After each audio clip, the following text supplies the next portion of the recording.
नमस्कार, मैं अनिल कुमार मारवाल स्वागत करता हूँ मैथ्स क्लासेस में। आज हम पढ़ने जा रहे हैं बहुत ही आसान टॉपिक निर्देशांक ज्यामिति कक्षा 10, जो कि एक स्कोरिंग चैप्टर है। कम से कम 8 नंबर के इसके सवाल आपके प्रश्न पत्र में आपको प्राप्त होंगे। बहुत ही आसान तरीके से आप पढ़ने वाले हैं, आपको कोई कठिनाई महसूस नहीं होगी, ये मेरी गारंटी है। तो चलिए अपन निर्देशांक ज्यामिति के बारे में सबसे पहले जानते हैं कि ये क्या है। निर्देशांक ज्यामिति एक विमीय, द्विविमीय, त्रिविमीय, आपके सिलेबस में द्विविमीय है। तो इसके बारे में हम समझते हैं कि आपके जो निर्देशांक ज्यामिति है इसके सवाल कैसे हल किए जाएंगे, क्या निर्देशांक होंगे। अंत तक वीडियो को देखें और समझें, अच्छी तरह से आपको सवाल हल करने में बहुत सहायता करेगा। देखिए, बात करता हूं मैं एक विमीय ज्यामिति की। तो एक विमीय में जब आप सड़क पर जाते हैं तो आप माइलस्टोन या किलोमीटर के जो पत्थर हैं वो लगे हुए देखते होंगे। जैसे मान लीजिए आप स्टेशन ए से रवाना हुए, यहाँ जाते ही आपको मिला 1 किलोमीटर, बी स्टेशन जो प्राप्त हुआ 1 किलोमीटर पे, फिर आगे चले, फिर आपको सी पर 2 किलोमीटर का आपको पत्थर फिर मिला, और आपके गंतव्य तक जाते जाते मान लीजिए 3 किलोमीटर पर ये डी है। तो आपको 3 स्टेशन प्राप्त हो गए, बी, सी और डी, जहां पर माइलस्टोन लिखे हुए हैं 1, 2, 3, और आगे भी जैसे दूरी पे जाएंगे 4 मिलेगा। तो यहाँ एक निश्चित बिंदु ए के सापेक्ष, यानी ए से ये शुरुआत हुई है, यानी यहाँ पर 0 किलोमीटर है, यहाँ 0 माना, और फिर इस हिसाब से आप चलते गए। तो एक निश्चित दूरी पर आपको, जैसे आपकी गाड़ी 3 पे गई तो आप ये बता सकते हैं कि ए से आपकी दूरी 3 किलोमीटर हुई, और आपका निर्देशांक हो गया एक विमा में 3 किलोमीटर। ये तो आपने बात की एक विमीय की बात की। अब मैं इस बोर्ड की बात करता हूं। इस व्हाइट बोर्ड पर मैं एक बिंदु यहाँ पे लगाए दे रहा हूं। इस बिंदु की स्थिति आपको निर्धारित करनी है। तो इस बिंदु की स्थिति कैसे निर्धारित कर सकते हैं आप? यहाँ आपको कोई ना कोई बिंदु एक ऐसा मानना पड़ेगा जिसके सापेक्ष इसकी बिंदु की स्थिति ज्ञात कर सके। मैं मान लीजिए ये जो प्लेन है 2 विमीय में है, तो यहाँ पर कम से कम इस बिंदु की सही स्थिति निर्धारित करने के लिए या तो मैं इधर से दूरी लूंगा, और इसके साथ साथ क्योंकि ऊंचाई भी इसकी अलग अलग है तो यहां से भी एक दूरी निश्चित, या तो यहां से लूंगा या इधर से या ऊपर से लूंगा। तो यहाँ पर ये 2 दूरियां मैंने ले ली, एक तो इस साइड से ले ली, एक दूसरी नीचे वाली साइड से मैंने इस बिंदु पी की दूरियां ले ली। तो ये स्थिति निर्धारित हो जाएगी कि आप नीचे वाली से मान लीजिए 3 किलोमीटर चले और यहां से 4 किलोमीटर चले। इस प्रकार से आपको, या सेंटीमीटर में मैं ले लू यहाँ पे, तो सेंटीमीटर और 3 सेंटीमीटर की दूरी पर मैं ले लेता हूं। तो 3 सेंटीमीटर ऊपर चले और इधर से 4 सेंटीमीटर की दूरी पर आए तो आपको बिंदु P मिल जाएगा। लेकिन ये 3 सेंटीमीटर और 4 सेंटीमीटर की जो भुजाएं हैं वो यहां पर काट रही हैं, तो इसके सापेक्ष इसकी स्थिति हो गई। तो यहां से आप चलें, या तो यहां से ले सकते हैं या यहां से ले सकते हैं, कोई ना कोई आपको इस बिंदु की स्थिति निर्धारित करने के लिए मूल बिंदु मानना पड़ेगा, यानी ओरिजिन मानना पड़ेगा, जिसके सापेक्ष ज्ञात कर सके। तो यहां से आप पहले 4 चले, 4 चल के आप फिर ऊपर की तरफ 3 चलें तो आप P पर पहुंच सकते हैं। यानी किसी बिंदु के सापेक्ष अगर आप चलें तो पहले आप हॉरिजॉन्टली चले फिर वर्टिकली चले। तो यहाँ पे 2 लंबवत दूरियां आपने चली और आप P पर पहुंच गए, बिल्कुल एक्यूरेट P पर पहुंच गए। ठीक यही जो स्थिति है आप देखते हैं कि जो कॉलोनी में हाउसिंग प्लानिंग होती है तो वहां पे मुख्य सड़क होती है, ये मुख्य सड़क है, और मुख्य सड़क के साथ ये गलियां आपकी गली नंबर 1, गली नंबर 2 और गली नंबर 3, ये पहली गली, दूसरी गली और ये तीसरी गली आप मान लेते हैं। कोई बिंदु यहां से अपन लें और किसी मकान तक पहुंचना है, मान लीजिए आपको यहां मकान नंबर 3 पर पहुंचना है, तो यहां से पहले आप चलेंगे दूसरी गली तक और दूसरी गली चल के फिर तीसरे मकान पर इधर से चलेंगे। पहला मकान छोड़ दिया, दूसरा छोड़ दिया, तो ये तीसरे पे आप पहुंच जाएंगे। तो आप यहां मूल बिंदु मान के 2 लंबवत दूरियों के द्वारा द्विविम निर्देशांक ज्यामिति में उस निश्चित बिंदु तक पहुंच सकते हैं। तो द्विविम निर्देशांक ज्यामिति आपको समझ में आ गई होगी। किसी एक मूल बिंदु के सापेक्ष 2 विमाओं में, यानी पहले हॉरिजॉन्टली और फिर वर्टिकली डिस्टेंस के द्वारा आप निश्चित बिंदु पर पहुंच सकते हैं। तो वो द्विविम निर्देशांक, यानी 2 निर्देशांकों की स्थिति ज्ञात करने में आवश्यकता हो तो उसे द्विविम निर्देशांक ज्यामिति कहते हैं। चलिए अब द्विविम निर्देशांक पद्धति में कार्तीय निर्देशांक पद्धति के बारे में पढ़ेंगे। ये प्लेन होता है और प्लेन में दो लंबवत, एक वर्टिकली और एक हॉरिजॉन्टली यानी ऊर्ध्वाधर और एक क्षैतिज रेखा खींचकर प्लेन को चार भागों में बांट दिया जाता है। जहां पर दोनों रेखाएं काटती हैं उन रेखाओं के कटान बिंदु को या क्रॉसिंग पॉइंट को मूल बिंदु से जाना जाता है और उसके सापेक्ष बिंदु की स्थितियां निर्धारित की जाती हैं। इसके बारे में हम पढ़ते हैं। ये आपके कोई प्लेन है और इस प्लेन में मैं एक तो खींचता हूं वर्टिकली लाइन और एक खींचता हूं हॉरिजॉन्टल लाइन, यानी एक क्षैतिज रेखा खींचता हूं और एक ऊर्ध्वाधर रेखा में खींच देता हूं। और जहां पर ये दोनों रेखाएं काटती हैं, कार्तीय निर्देशांक पद्धति की बात करते हैं, इसको समष्टि के प्लेन में किसी भी प्लेन पर कहीं पर भी इनको ले सकते हैं। ये निश्चित नहीं होता है, ये जहां आपको बिंदु लेना होता है उसके अनुसार आप इसकी स्थिति निर्धारित कर सकते हैं। जब हम देखते हैं तो यहाँ पे ये दोनों जहां काट रहे हैं उस बिंदु को कहते हैं मूल बिंदु और इसको हमेशा O से दर्शाया जाता है, मूल बिंदु O, और इसके सापेक्ष सारी स्थितियां ज्ञात की जाती हैं। उसके बाद में मैं इसका परिचय आपको करा दूं कि ये जो क्षैतिज रेखा है उसको दर्शाया जाता है x डैश और x।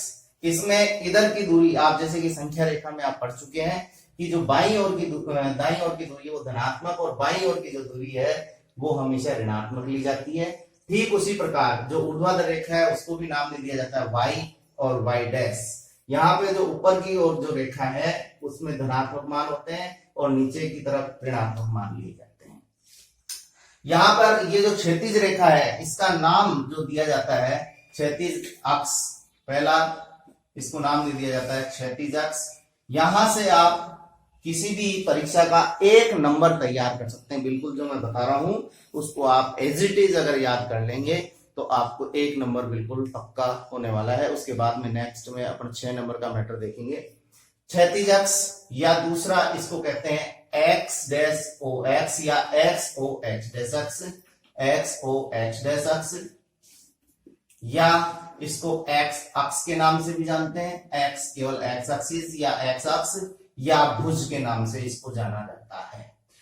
नंबर 2 पे मैं बात करता हूं, ये जो अक्ष है इसको ऊर्ध्वाधर अक्ष के नाम से जाना जाता है, ऊर्ध्वाधर अक्ष, या वाई ओ वाई डैश अक्ष जो नाम से आपको पता है। तीसरा इसको वाई एक्सिस या वाई अक्ष या कोटि भी कहा जाता है। तो ये इनके नाम हो गए। अब यहां आप देख रहे हैं कि ये जो पूरे प्लेन को ये दो रेखाएं हैं वो 4 भागों में, नंबर 1 यहां से गिनती इसकी चालू करेंगे, नंबर 1 2 3 4, यानी इसको प्रथम चतुर्थांश या प्रथम पाद, प्रथम चतुर्थांश या प्रथम पाद भी कहते हैं, फर्स्ट क्वाड्रेंट इसको अंग्रेजी में बोलते हैं, इसको द्वितीय चतुर्थांश या द्वितीय पाद भी कहते हैं, या सेकंड क्वाड्रेंट भी कहते हैं। यहां पर अपन बात करते हैं, इसको कहते हैं तृतीय पाद, तृतीय चतुर्थांश या तृतीय पाद या थर्ड क्वाड्रेंट। यहां इसकी हम बात करते हैं तो इसको कहते हैं चतुर्थांश या चतुर्थ पाद या फोर्थ क्वाड्रेंट। यहां तक चतुर्थांशों के नाम की बात हुई तो यहां आप चलते हैं एंटी क्लॉकवाइज, यहां से शुरू करके तो इनके नाम आपके पास आ गए। फिर इनको जो किसी भी बिंदु के निर्देशांक अगर आपको ज्ञात करने तो इनको समान दूरी पर इनमें अंकित किए जाते हैं, जैसे 1, यहाँ पे 2 3 4, इस अक्ष पर ये सारे धनात्मक होंगे।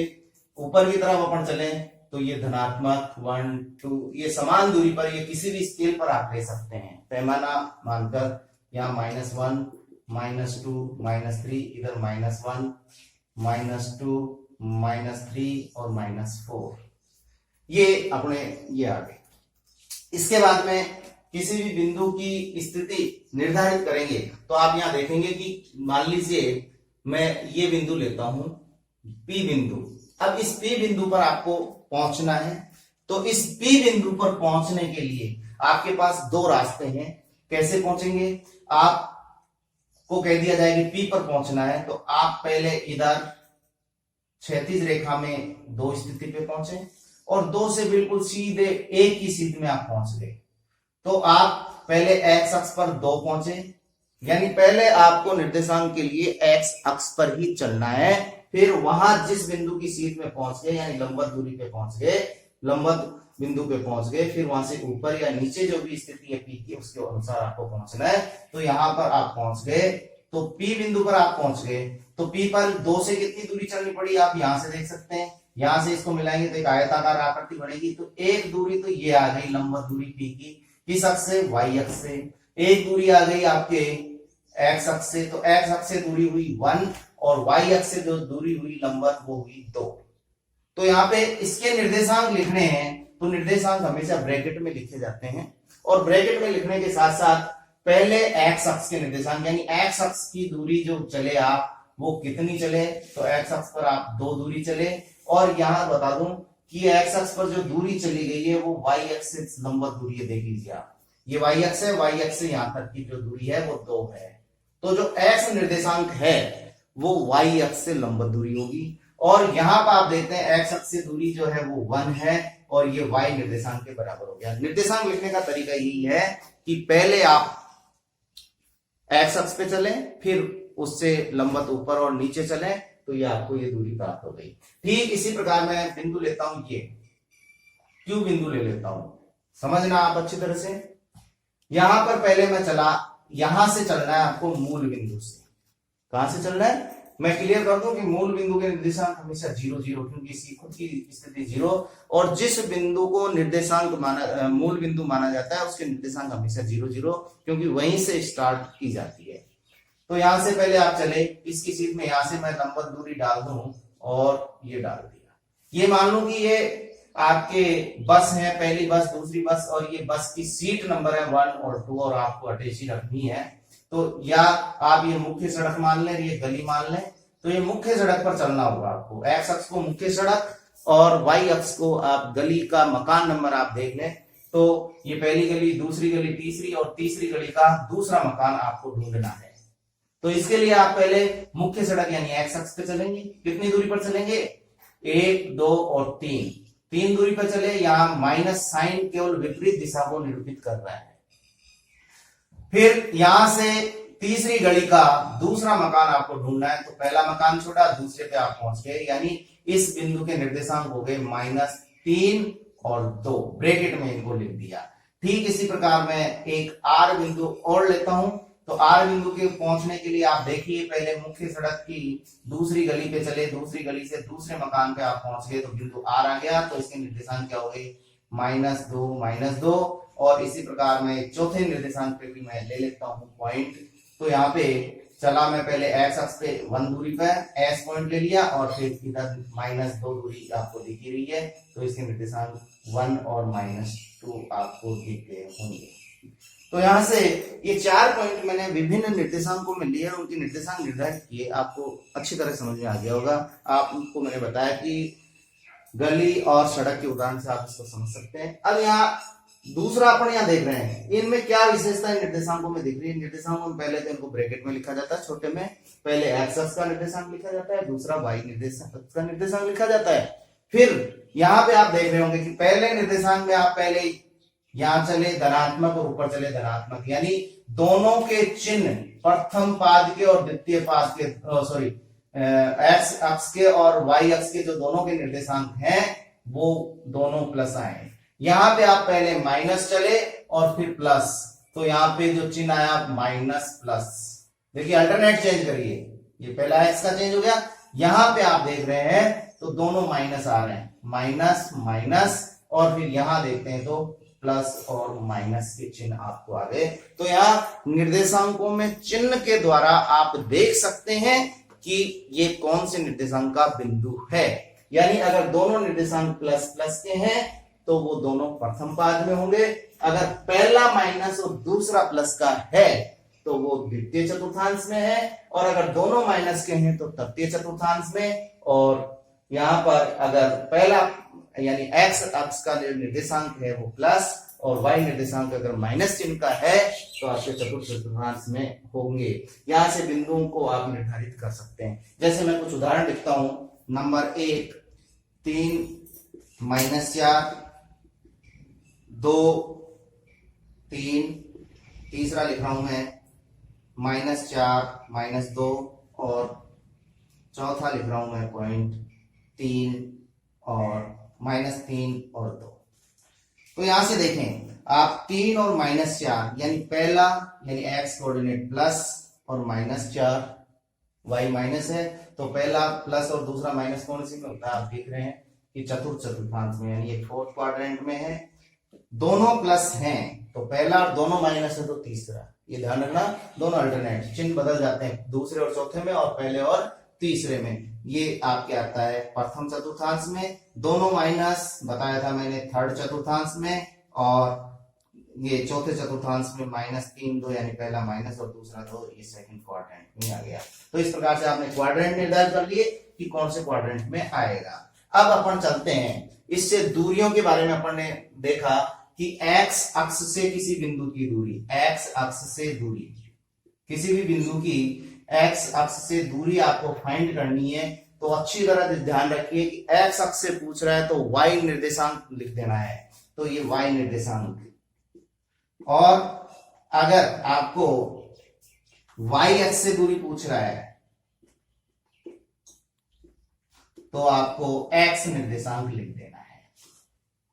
अच्छी तरह से समझ लीजिए, x अक्ष से दूरी y निर्देशांक, y अक्ष से दूरी x निर्देशांक। जैसे मैं इसी बिंदु की बात करता हूं, इसी की बात करता हूं, तो इसकी x अक्ष से दूरी तो हो जाएगी -4 और y अक्ष से हो जाएगी 3। इसमें x अक्ष से 3 और y अक्ष से 2, यानी यहां पे अगर मैं 2 3 लूं तो इसकी x अक्ष से दूरी तो क्या हो जाएगी, x अक्ष से दूरी अगर आपको फाइंड करनी है तो बाद वाला निर्देशांक यानी 3, और y अक्ष से दूरी अगर बात करें तो आपको आ गया पहला निर्देशांक यानी 2। यानी उल्टा लिख दीजिए आप, अगर समझ में नहीं आए तो दूरी पूछे, निर्देशांक पूछे सीधा, अगर दूरी पूछे तो आपको x के आगे y और यहाँ पेंसिल से लिख के आप आसानी से देख सकते हैं, x के सामने 3 आ रहा है तो x अक्ष से दूरी 3 और y अक्ष से दूरी 2 आ रही है। इसके बाद में मैं बात करूं निर्देशांक अक्षों पर, मैं यहां पर कोई पॉइंट ले लेता हूं, 3 पर बिंदु A ले लेता हूं। इस 3 पर आप देखते हैं इस पूरी रेखा पर न तो आपको ऊपर चढ़ना पड़ रहा है न नीचे चढ़ना पड़ रहा है, यानी इस 3 पर जो y का मान है वो 0 है, यानी इसके निर्देशांक हो गए 3 0। और यहां पर मैं ये ले लेता हूं बिंदु B, तो यहां पर x अक्ष के लिए यहां पहुंचने के लिए केवल y अक्ष का सहारा लेना पड़ेगा, यानी ये मुख्य सड़क पर ही है, तो मुख्य सड़क में किसी भी गली में नहीं जाना है, चौथी गली के नुक्कड़ का जो मकान है वहीं पे रुकना है, न इधर जाना है न इधर जाना है। तो इसका जो निर्देशांक x तो हो गया 0 और ये y निर्देशांक हो गया -4। तो यहां से एक निष्कर्ष और निकल के आया कि x अक्ष पर चाहे कहीं पर भी हो वहां y का मान 0 होगा, और अगर y अक्ष पर कोई बिंदु है तो वहां x अक्ष का मान 0 होगा। तो मैं यहां लिख देता हूं कि x अक्ष पर, ये बहुत इंपॉर्टेंट चीजें हैं, आप लिखते जाइए, x अक्ष पर y निर्देशांक y का मान 0, यानी y 0 होगा, और y अक्ष पर x का मान 0 होगा, यानी जहां पर भी आपके 0 आ जाए एक निर्देशांक तो आपको पहचानना है कि वो अक्ष पर होगा। जैसे 3 0 और -3 0 और आपको ये 0 4 और 0 -4 ये पॉइंट दे रखे हैं। तो यहाँ देखिए y 0 है तो ये कौन से अक्ष पे होंगे, x अक्ष पे। अब यहाँ प्लस है तो ये बाईं ओर होगा, माइनस है तो सॉरी प्लस है तो दाईं ओर होगा, और माइनस है तो बाईं ओर होगा, और ये +4 है तो ऊपर की ओर होगा, y अक्ष पर होगा ये बिंदु, y अक्ष पर, और ये -4 है तो नीचे की तरफ होगा। इस प्रकार से आप अक्ष पे और मूल बिंदु के जो निर्देशांक हैं, मूल बिंदु उसके निर्देशांक मैंने आपको बता ही दिए कि वो 0 0 होंगे। ध्यान रखिए कई बार प्रश्न ये पूछ लेता है कि 3 -4 जैसे ये लिखा है इसमें भुज क्या होगा, कोटि क्या होगी। तो जो 3 है x अक्ष का निर्देशांक वो तो हो जाएगा भुज, और y अक्ष का निर्देशांक हो जाएगा वो हो जाएगा कोटि। यानी पहला निर्देशांक हमेशा भुज होता है और दूसरा निर्देशांक हमेशा कोटि होती है। तो 3 -4 में भुज तो हो जाएगा 3 और कोटि हो जाएगी -4। चलिए अब हम जो मुख्य सूत्र है आपके कक्षा 10th में, दो बिंदुओं के बीच की दूरी, इस सूत्र को कैसे ज्ञात किया जाता है, फिर इसका इंप्लीमेंट कैसे किया जाता है, यानी इस सूत्र के द्वारा सवाल हल किए जाते हैं, किस प्रकार के सवाल हल किए जाएंगे, उनके बारे में मैं बताऊंगा।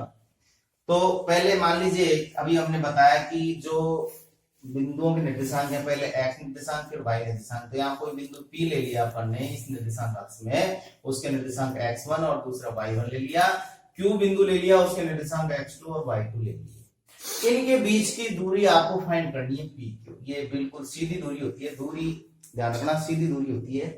अब आपको मैंने थोड़ी देर पहले बताया कि मैं यहां से एक लंब डालता हूं, PA डाल दिया मान लीजिए, तो ये जो दूरी है वो आपको पता है कि y निर्देशांक के बराबर है, और ये जो दूरी है यहां से ये लंब डाला, तो ये जो दूरी है OA, ये दूरी आपके x1 निर्देशांक के बराबर है, पता था आपने को। फिर यहां से मैं लंब डाल रहा हूं B बिंदु पर, तो आपको ये पता है कि ये जो दूरी है, आप पहले इधर गए, कितनी दूरी पर गए, x2 दूरी पर। फिर यहां से गली में गए आप Q बिंदु पर, वो कितनी दूरी पर गए, यहाँ जो निर्देशांक है y2 निर्देशांक आपको दे रखा है। तो ये y1 डिस्टेंस हो गई, y2 डिस्टेंस हो गई, यहां तक की जो डिस्टेंस है वो x2 हो गई, ये x1 हो गई। अगर मैं यहां से एक लंब डाल देता हूं तो ये एक बिंदु आपको और प्राप्त हो जाता है R, बिंदु प्राप्त हो गया आपको R। अब आप देखते हैं कि ये दूरी y2, यहां लंब डाला है तो ये एक आयत बन गया, आयत बन गया तो ये डिस्टेंस भी y1 हो गई, क्योंकि y1 है तो आमने सामने की भुजाएं बराबर y1। यहां पर आप देखते हैं कि ये दूरी x1 है और यहाँ x2 है, इसमें से ये दूरी मैं कट कर देता हूं, यानी x1 कट कर देता हूं। x1 घटा दिया तो ये किस में से घटाई अपन ने, x2 में से। तो ये जो दूरी बच गई वो बच गई x2 माइनस x1। तो यहां भी आपने देखा कि ये आयत है तो आमने सामने की भुजाएं बराबर, तो ये जो दूरी है PR वो भी हो गई आपके x2 माइनस x1। यहां से आप देखते हैं QR, यहां तक ये y2 है और यहां तक ये y1 है, तो ये जो कटी हुई दूरी है वो किसके बराबर बच गई, आपके y2 माइनस y1 के बराबर। किसके बराबर, तो आप देखते हैं कि त्रिभुज बन गया आपके पास PQR। यहां ये लंब डाला है इसलिए समकोण त्रिभुज हो गया। अब इस समकोण त्रिभुज की दो भुजाएं हमारे पास, कौन सी, PR है और QR है। उसकी दूरी है y2 माइनस y1 और इसकी दूरी है x2 माइनस x1। तो समकोण त्रिभुज की तीसरी भुजा आप पाइथागोरस प्रमेय या उसको अपने बोधायन प्रमेय के नाम से जानते हैं, के द्वारा आसानी से ज्ञात कर सकते हैं। कौन सा त्रिभुज लिया आपने, त्रिभुज PQR, जो कि समकोण त्रिभुज है जिसमें एंगल R 90 डिग्री है। तो आप बोधायन प्रमेय या पाइथागोरस प्रमेय से भी ना, प्रमेय से आप इसको क्या लिख सकते हैं, क्योंकि ये कर्ण है तो इसका सूत्र आप अच्छी तरह से जानते हैं, कर्ण का स्क्वायर बराबर आधार का स्क्वायर प्लस लंब का स्क्वायर, ये आप जानते हैं अच्छी तरह से। यहाँ कर्ण है PQ तो PQ का स्क्वायर, आधार आप देख रहे हैं कि PR का स्क्वायर प्लस लंब है QR का स्क्वायर। तो अच्छी तरह से बिल्कुल PR की वैल्यू कितनी है, x2 माइनस x1 का whole square, x2 minus x1 का होल स्क्वायर प्लस QR का स्क्वायर y2 माइनस y1 का होल स्क्वायर। तो ये आपके पास आ गई PQR, लेकिन आपको तो दूरी केवल PQ लेनी है। दूरी हमेशा धनात्मक होती है तो इसका वर्गमूल लेंगे, वर्गमूल में प्लस माइनस आता है लेकिन माइनस नहीं लेंगे। क्यों नहीं लेंगे, वो इसलिए नहीं लेंगे कि दूरी धनात्मक होती है, इसलिए ये आपके बच गया x2 माइनस x1 का whole square plus y2 minus y1 का होल स्क्वायर। ये आपके आ गया दूरी का सूत्र PQ। ध्यान रहे इस सूत्र को आप ऐसे भी लिख सकते हैं, क्योंकि वर्ग है, वर्ग में माइनस का वर्ग भी प्लस होता है और प्लस का वर्ग भी वर्ग होता है, तो ये दूरी वर्ग है, तो इसमें आप इस सूत्र को ऐसे भी लिख सकते हैं x1 माइनस x2 का होल स्क्वायर। जब यहाँ x1 माइनस x2 लिया तो यहाँ पे भी y1 माइनस y2 ले लीजिए, कोई दिक्कत नहीं है। अब हम देखते हैं मूल बिंदु से दूरी, एक स्पेशल कंडीशन, मूल बिंदु से दूरी, मूल बिंदु से दूरी। मूल बिंदु से दूरी के लिए अच्छी तरह समझ में आ गया होगा, इसको मैं मिटा रहा हूं। तो यहां से मैं केवल P बिंदु ले रहा हूं और P बिंदु में ये x1 और y1 की जगह मैं केवल xy ले रहा हूं। ये दूरी आपको याद करनी है। तो यहां से आप देखते हैं कि ये डिस्टेंस y के बराबर हो गई और ये डिस्टेंस केवल x के बराबर हो गई। तो ये जो OP है, यहां से देखिए OP का स्क्वायर वही त्रिभुज बन गया। OP का स्क्वायर बराबर क्या हो जाएगा, x का स्क्वायर प्लस y का स्क्वायर। तो OP बराबर √x² प्लस y स्क्वायर। यानी किसी भी बिंदु की मूल बिंदु से दूरी क्या होती है, उन दोनों निर्देशांकों के वर्गों के योग का वर्गमूल। यहां इस सूत्र से भी इसको आप फाइंड कर सकते हैं। x2 की जगह x रख दीजिए, OP लिख देता हूं यहां पे, और तो ये x - 0 का होल स्क्वायर और x1 की जगह 0 प्लस y - 0 का होल स्क्वायर बराबर √x² प्लस y²। अच्छी तरह से आपको आ गया ये आपके मूल बिंदु से दूरी। चलिए अब क्वेश्चन करते हैं। आसान सा क्वेश्चन है कि बिंदु 3, 4 की मूल बिंदु से दूरी ज्ञात कीजिए। तो यहाँ पे सॉल्यूशन आप 1 नंबर का सवाल ही आ सकता है ऑब्जेक्टिव टाइप्स में, और मल्टीपल चॉइस MCQs NCERT में भी आ सकता है। तो इसका आसान सा मैंने बताया कि दूरी, इसको P मान लें, P दिया गया बिंदु 3, 4, तो O की दूरी आपको ज्ञात करनी है। तो √ इसका वर्ग यानी 3 का वर्ग प्लस 4 का वर्ग बराबर 3 3 का 9 प्लस 4 4 16 √25 बराबर 5 इकाई। ये डिस्टेंस आपकी आ गई।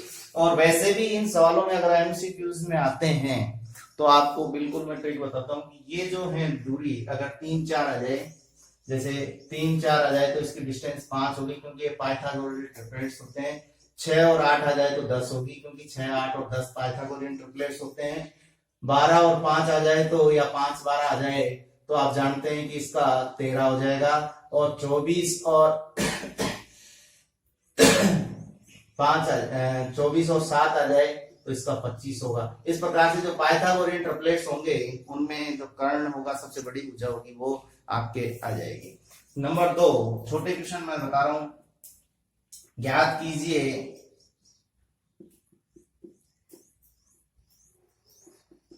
कि बिंदु किस चतुर्थांश या अक्ष पर है। मैं बिंदु ले रहा हूं A 2 3 2 - 3 सॉरी 4 - 2 -4 -5 6 4 -6 8 3 0 0 -4 ये देखिए।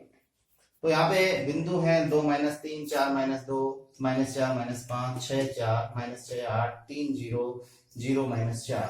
तो इन बिंदुओं को आपको बताना है कि कौन से अक्ष पे। मैं चलता हूं पहले बिंदु शुरू में 2 और -3 क्या लिख देता हूं पहले मैं, फिर एक साथ लिख दूंगा 4 - 2 -4 -5 6 4 -6 8 3 0 और 0 -4। ये सॉल्यूशन में मैं लिख रहा हूं। यहां आप देख रहे हैं कि इनको अक्ष पे दिखाना है या किस चतुर्थांश में। तो मैंने बताया था कि पहला चिन्ह यानी x पॉजिटिव, सेकंड नेगेटिव है, तो ये चतुर्थांश में यानी 4th क्वाड्रेंट में जाएगा। यहाँ पे 4 - 2 वो भी 4th क्वाड्रेंट में जाएगा। माइनस, दोनों माइनस है तो तीसरे क्वाड्रेंट में, दोनों पॉजिटिव 1st क्वाड्रेंट। फर्स्ट का तो आपको देखना ही नहीं है, दोनों प्लस हैं, सारे काम प्लस हैं तो वो फर्स्ट ही रहेगा। फिर सारे काम नेगेटिव हैं तो वो 3rd क्लास। अच्छी तरह से आपको पता है कि सारे पॉजिटिव 1st क्लास और सारे नेगेटिव 3rd क्लास। तो यहाँ पे एक पहला नेगेटिव और दूसरा पॉजिटिव, ये 2nd क्लास। और यहाँ पे पहला है और दूसरा 0 है तो x अक्ष पे होगा, और पहला निर्देशांक जो है 0 यानी x अक्ष का 0, तो दूसरा निर्देशांक हो जाएगा y अक्ष पर। तो ये इस प्रकार से। और अगर मैं एक और ले लूं 0 0, तो इसका तो लिखना ही है आपको मूल बिंदु हो। अब क्वेश्चन अगला, दो बिंदुओं के बीच की दूरी याद कीजिए। बिंदुओं में निर्देशांक a दिया गया -1 -1 b 8 -2। तो यहाँ पे सॉल्यूशन देखते हैं अपन। ए बिंदु आपको दिया गया -1 और बी बिंदु दिया गया 8 और -2। बहुत ही आसान तरीके से सबसे पहले आप सूत्र लिखिए, दूरी ए बी बराबर √x2 - x1 का whole square plus y2 - y1 का होल स्क्वायर। यहाँ पे आपको बता दूं कि x2 - x1 यहाँ लिख दीजिए, या तो आप पेंसिल से x2 y2 x1 y1 और सीधा सा ये 8 रखिए, 8 माइनस, चूंकि ये माइनस है तो माइनस माइनस प्लस का होल स्क्वायर प्लस -2 और माइनस माइनस प्लस का 1 का होल स्क्वायर। ये आ गया 8 एक 9 का स्क्वायर और ये -1 का स्क्वायर। 9 का स्क्वायर 81 - 1 बराबर आ गया 80। 80 को आप लिख सकते हैं 2 × 2 × 10। क्या लिख सकते हैं?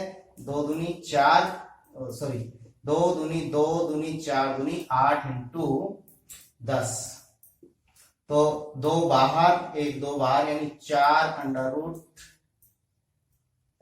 सॉरी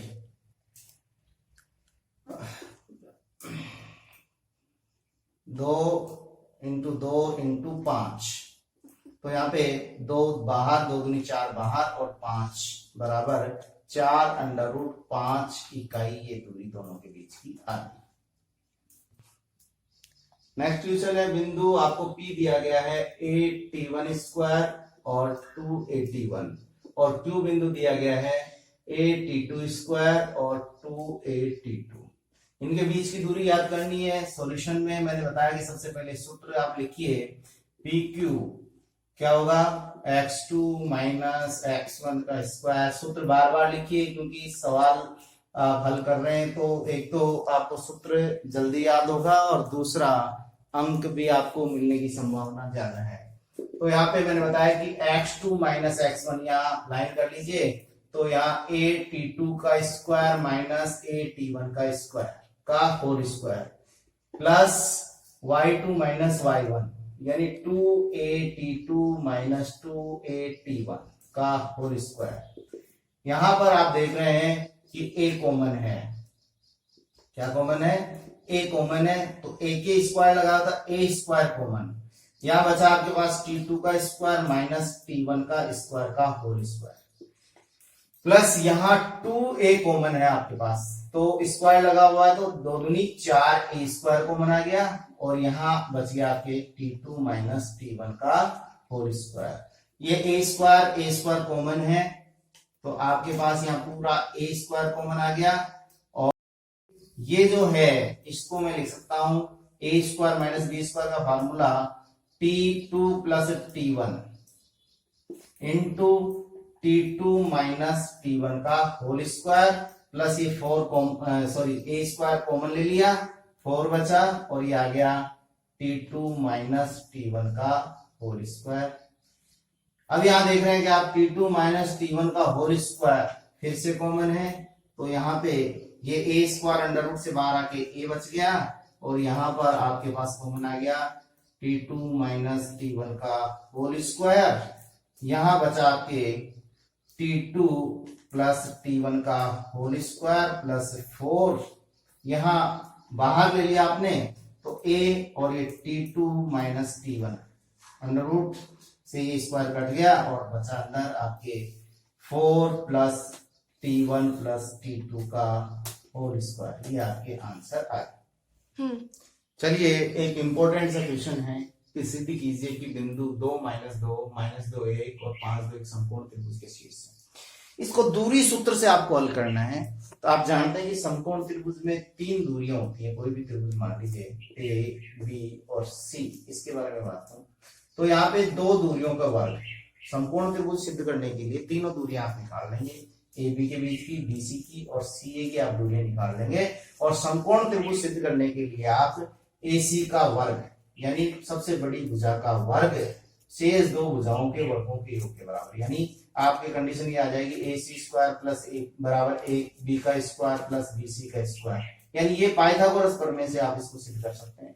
अगर सवाल समबाहु त्रिभुज का आ जाए, ध्यान रखिए समबाहु त्रिभुज में तीनों दूरियां बराबर होंगी, यानी तीनों दूरियां निकाल लीजिए कौन कौन सी, AB बी सी और ए सी अगर आप निकाल लें, तीनों बराबर आ जाए, समकोण त्रिभुज हो गया। समद्विबाहु त्रिभुज की बात करें तो दो दूरियां बराबर जाएंगी, तो निकालते हैं हम दूरियां। तो यहाँ वर्ग निकाल लेते हैं सीधा, अंडर रूट हटा देंगे, बिल्कुल आसान सा सवाल हो जाएगा। सॉल्यूशन आपको बिंदु दिए गए हैं, ए मान लीजिए 2 - 2, बी मान लीजिए -2 1 और सी मान लीजिए 5 2। तो यहाँ पे आपको पहले निकालनी है दूरी ए बी, या भुजा लिख दीजिए, भुजा ए बी।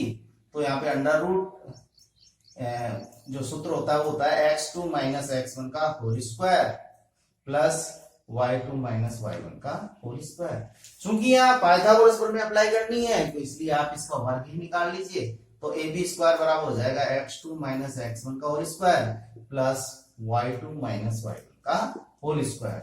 चलिए आसानी से मान रख दीजिए, -2 और -2 बताया था मैंने, अंगुली रख लीजिए, आसानी से पकड़ में आ जाएगा, का होल स्क्वायर प्लस फिर यहाँ पे चले 1 और माइनस का प्लस हो जाएगा 2, तो ये जाएगा माइनस माइनस जुड़ जाएंगे, -4 का स्क्वायर प्लस 2 1 3 का स्क्वायर बराबर आगे 16 प्लस 3 9 बराबर 25 आ गया। यानी ए बी का स्क्वायर तो आ गया आपके पास 25, और यहाँ बी सी का स्क्वायर आ जाएगा आपके पास। अब दोबारा फार्मूला लिखने की जरूरत नहीं है, तो 5 + 2 का whole square plus under root 30 जाएगा, स्क्वायर कर रहे हैं तो, और 2 - 1 का स्क्वायर, 5 और 2 7 7 का स्क्वायर प्लस 2 - 1 1 का स्क्वायर, 7 7 49 और प्लस 1 बराबर 50 आ गया।